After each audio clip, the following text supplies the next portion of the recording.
Hello everyone, मैं जोनी सिरसवाल, कुरुक्षेत्र भूमि news में आप सबका हार्दिक स्वागत है।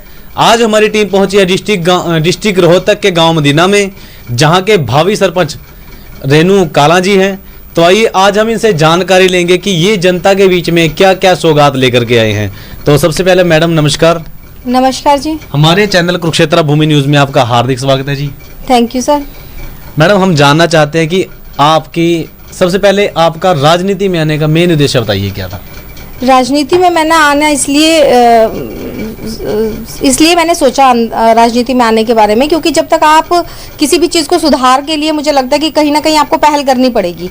अब वो सिचुएशन नहीं रही है, अब वो माहौल नहीं रहा है कि आपने किसी को वोट देके प्रतिनिधि बना दिया और वही आपके काम कर देगा। अब मुझे लगता है कि अगर आपने अपने आसपास का माहौल सुधारना है तो आप ही को पहल करनी पड़ेगी।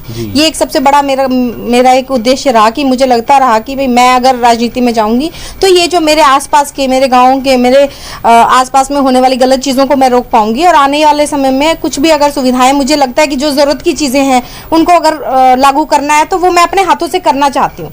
ये मेरा एक सबसे बड़ा रहा कि, और एक रहा है, एक हमेशा से रहता है, कोई किसी ना किसी का कोई ना कोई सपना होता है, और मेरा एक सपना है कि मैं मदीना को बहुत अच्छा लेवल पे लेके जाऊं। मैं चाहती हूं कि ना सिर्फ हरियाणा में, पूरे देश में एक मदीना गांव का नाम हो और जाना जाए कि वो वहाँ इतने अच्छे काम हुए हैं, इतनी अच्छी फैसिलिटीज़ हुई हैं, और एक प्रधान क्या क्या काम करवा सकता है वो सब चीज़ें। मैं एक सरपंच, अगर मुझे हमारे गांव की जनता, हमारे गांव के लोग, हमारे बड़े बुजुर्ग और छोटे बच्चे सब अगर प्यार देते हैं तो मैं ये सब चीज़ें करके साबित करके दिखाऊंगी कि सच में एक प्रधानमंत्री जैसी पावर रखता है अपने गाँव में। जी। तो मैडम, हम जानना चाहते हैं कि अगर आपको गाँव की तरफ से ये सेवा करने का मौका मिले तो आपका सबसे पहला कदम क्या होगा अपने गाँव की सेवा में? देखिए, मैंने दो चीज़ें महिलाओं के लिए सबसे पहले सोच के रखी हैं, क्योंकि मैं एक महिला होने के नाते भुगतभोगी बैठी हूँ। मैं ये चीज़ें जानती हूँ कि महिलाओं की सबसे बड़ी प्रॉब्लम्स क्या है। एक सबसे बड़ी प्रॉब्लम जो मुझे लगती है वो हमारे यहाँ कूड़े की प्रॉब्लम है। उसके लिए मैंने सोच के रखा है कि गांव में 2 गाड़ियां ऐसी होंगी जो गांव से कूड़ा कलेक्ट करके बाहर लेके जाएंगी। जैसे शहरों में नगर निगम की गाड़ियां होती हैं, वो गांव से कूड़ा इकट्ठा, इसी तरह की 2 गाड़ियां होंगी और वो गांव से कूड़ा इकट्ठा करके लेके जाएंगी। क्योंकि मेरी शादी को 13 साल हो गए हैं, पर्टिकुलर हमें आज तक ऐसी कोई जगह नहीं बताई गई है जहाँ हमने कूड़ा फेंकना है। आप अगर ये चीज़ उठा के देखोगे, आप अगर गाँव के चारों तरफ से जाने वाले रास्ते, गिरावट रोड आप जाओगे, मोखरा मोड़ आप जाओगे, या ये हम अजायब रोड जाओगे, आप महम साइड चले जाओ, किसी भी तरफ जब गांव के चारों तरफ जो भी रास्ते जाते हैं, उन रास्तों पे दोनों तरफ कूड़ों के ढेर इकट्ठे होते जा रहे हैं। और मुझे लगता है कि अगर इसी तरह से ये कूड़ा इकट्ठा होता चला गया तो हमारा गांव तो सिर्फ कूड़े का ढेर बन के रह जाएगा।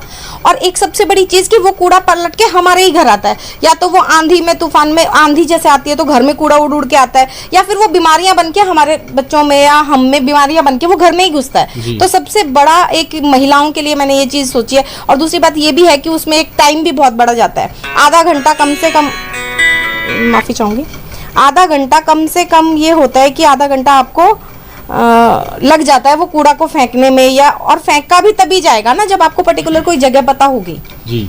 उसके बाद महिलाओं के लिए एक लाइब्रेरी। देखिए, आज हमने बड़े लेवल पे आप देख लीजिए, हमारे देश के जो प्रधानमंत्री जी हैं माननीय नरेंद्र मोदी जी, वो हमेशा कहते रहते हैं बेटी बचाओ बेटी पढ़ाओ। लेकिन बेटी को बचाओ भी और पढ़ाओ भी, लेकिन उसके बाद भी वो क्या करके रह जाती हैं? वही सब झाड़ू पोछा बर्तन, और वही सब सिर्फ गाय भैंसे पालो और वो गोबर उठाओ। देखो, वो चीज़ें अच्छी हैं, मैं भी करती हूँ, मैं मेरे घर का काम खुद करती हूँ, लेकिन मेन चीज़ क्या है, लेकिन अगर आपके पास इतनी सारी डिग्रीज हैं, आप इतना सारा पढ़े हो, तो आगे क्यों ना उस चीज़ को आगे जारी रखा जाए।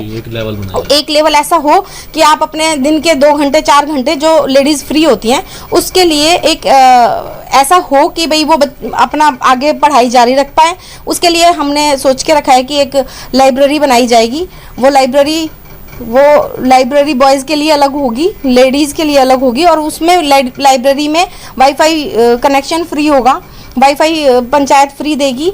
उसके बाद जो है ऑनलाइन क्लासेस फ्री प्रोवाइड करवाएगी जी। क्योंकि हर महिला सक्षम नहीं है कि वो 5,000 10,000 रुपये महीना जाके वहाँ पे फीस दे के आए और उसके बाद ही पढ़ पाए। मेरे को लगता है कि वो महिलाएं जो दिन में 2 घंटे 4 घंटे टाइम निकालती हैं, वो सिर्फ टीवी देख के या वैसे ही उनका टाइम जो वेस्ट होता है, वो एक आगे उनकी लाइन बन सकती है। वो और कुछ नहीं तो कम से कम अपने बच्चों की ट्यूशन फीस तो बचा ही पाएंगी। जी बिल्कुल। तो वो एक मेरा ये चीज़ें मैंने महिलाओं के लिए खास तौर से सोच के रखी है। जी। तो मैडम जैसे आपने बोला है कि जो लाइब्रेरी का आपको दो आप गांव में लाइब्रेरी तैयार कराना चाहती हैं, एक लेडीज और एक जेंट्स। बिल्कुल बिल्कुल। तो मेरा मानना यही है कि कहीं ना कहीं अगर ये लाइब्रेरी का मौका, उसमें पढ़ने का मौका उस गांव की जो लड़के हैं, यूथ है जो, उनको भी ये मौका मिले तो कहीं ना कहीं जो उनकी पार्टीबाजी है वो टूटेगी और वो एक जहाँ पे भी बैठेंगे लाइब्रेरी में बैठ के वो अच्छी बात करेंगे, एक नॉलेज की बात, जनरल नॉलेज की किताबें उनको मिलेंगी कि देश में हो क्या रहा है, उनका इंटरेस्ट बढ़ेगा।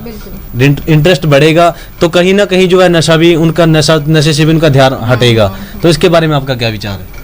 देखिए, नशा एक ऐसी बीमारी हो गई है कि जिससे कोई भी घर जो है अछूता नहीं रहा जी। और वो एक चीज़ मुझे लगता है कि नशा और एक ऐसी, मेरा एक मानना ये है कि जब तक उस बीमारी के बारे में बातचीत नहीं होगी उसका कोई हल भी नहीं है। जब आप किसी बीमारी के बारे में बातचीत करोगे उसी के बाद उस बीमारी का जो है इलाज मुमकिन है। तो ये भी मैं ये कहूँगी कि जो बॉयज़ के लिए हमने लाइब्रेरी बनाई है, या उसके बाद हम स्पोर्ट्स की तरफ जाएंगे। स्पोर्ट्स में मेरे को लगता है कि बहुत अच्छा हमारा हरियाणा तो जाना जाता है खिलाड़ियों के लिए। तो मुझे लगता है कि गांव में एक ऐसा स्पोर्ट्स क्लब होगा जिसके लिए पंचायत सारा जो है उसकी सारी जो सुचारू रूप से उसकी सारी जिम्मेवारी पंचायत उठाएगी। जैसे स्पोर्ट्स में अगर कोई भी बच्चा, चाहे वो लड़का है या लड़की, अगर वो स्पोर्ट्स में जाता है तो उसकी फिक्र सिर्फ पंचायत करेगी, उसकी फिक्र उसके माँ बाप को करने की भी जरूरत नहीं है। मेरे को लगता है कि पंचायत इतना कर सकती है और वो करेगी। हमारी अगर जनता ने हम पर विश्वास दिखाया, हमारे गाँव के लोगों ने अगर मुझ पर विश्वास दिखाया, तो मैं आपको ये बात ज़रूर कहना चाहूँगी कि अगर कोई भी खिलाड़ी, चाहे वो छोटा हो बड़ा हो, या कोई भी खिलाड़ी अगर जाता है तो उसके खाने पीने का, उसके कपड़े का, उसका आने जाने का सारा खर्चा जो भी बनता है वो सारा हमारी पंचायत प्रोवाइड करवाएगी, जिससे बच्चे नशे से भी दूर रह पाएंगे। और एक एम, जो एक सपना बच्चों का होता है, देखिए हम छोटे होते थे तब से ये कुछ ना कुछ हम सोच के बैठते हैं कि हमने ये करना है वो करना है। बच्चे भी बहुत सारी चीज़ें सोचते हैं, लेकिन कहीं ना कहीं वो आर्थिक रूप से तंगी महसूस करके रह जाते हैं, या ये लगा लो आप कहीं ना कहीं उनको माहौल नहीं मिल पाता। तो मैं ये चाहती हूँ हमारे गांव मदीना का माहौल इस तरह का हो कि गांव में एक भी बच्चा अपने सपने ना टूटते हुए देखे, वो अपने सपनों को पूरा होते हुए देखे। वो जिस लेवल तक अगर हमें जरूरत पड़ेगी करने के लिए, वो पंचायत जरूर करेगी। जी, कहते हैं कि जब इंसान के सपने टूटते हैं तो सपना नहीं इंसान टूटता है। बिल्कुल ठीक बात है। और फिर आगे चल करके उनके जो सपने होते हैं, आगे चल के वो सपना ही देखना छोड़ देते हैं और कोई एम और कोई ड्रीम बिना कोई लाइफ नहीं होती मेरे हिसाब से। तो जब उनके सपने साकार होंगे तो वो कामयाब भी होंगे। तो मैडम, आप एक महिला हो, महिलाओं की सुरक्षा के लिए आप क्या क्या कदम उठाओगे? देखिए, महिलाओं की सुरक्षा आज मुझे लगता है आपने बहुत अच्छा किया कि इस बारे में बातचीत की। ये एक ऐसा मुद्दा है कि खोखला करते जा रहा है हमारे समाज को।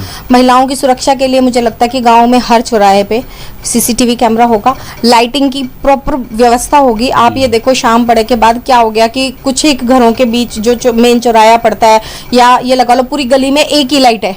तो मुझे लगता है कि लाइट की भी बहुत ज़रूरी है कि शाम को भी हो सकता है किसी महिला को बाहर जाना पड़ जाए। और सबसे बड़ी चीज़ है कि सीसीटीवी कैमरा, हम सीसीटीवी कैमरा हर चौराहे पर लगवाएंगे, हर गली में हम प्रोवाइड करवाएंगे, ताकि वो जो भी कोई गलत है, कोई असामाजिक तत्व कोई ऐसे हैं जो गलत व्यवहार गांव में फैला रहे हैं, या वो किसी भी तरह के, वो जरूरी नहीं है देखो महिलाओं के लिए, वो गलत तो किसी भी इंसान के साथ हो सकता है, किसी बुजुर्ग के साथ हो सकता है। तो हम वो सारी चीज़ें रोकने की पूरी कोशिश करेंगे। हम सीसीटीवी कैमरा लगाने का ऐलान